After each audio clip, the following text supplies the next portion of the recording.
papakita ko sa inyong magic, card magic.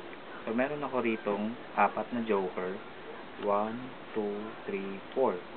4 jokers. Meron din ako ditong 4 cards. So, 1, 2, 3, 4. Puro diamond siya, no? So, gagawin natin, pagpapatuloy natin yung dalawa, bilangin natin ulit. 1, 2, 3, 4, plus 4 na joker, diba? So, yung magic na gagawin ko, yung 4 na joker, tataob natin, and then, papakita ko uli sa inyo, no?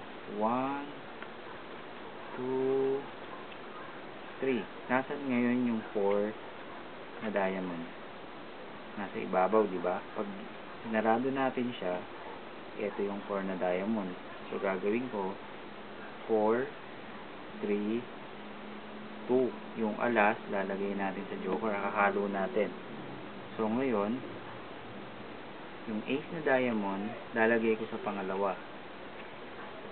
Ang magic, papupuntahin ko siya sa ibabaw. Watch.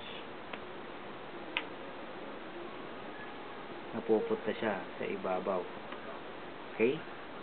So, 4, 3, 2. Yung dos na diamond, lalagay naman natin sa gitna para mas mahirap. Okay? Close natin. Watch. Napupunta sa ibabaw eh. Magic eh.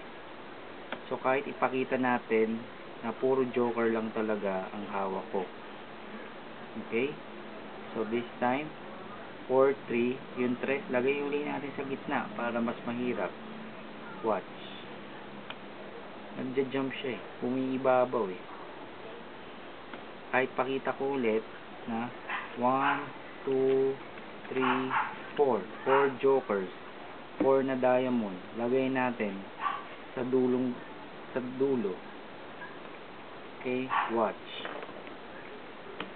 Wave, snap, boom.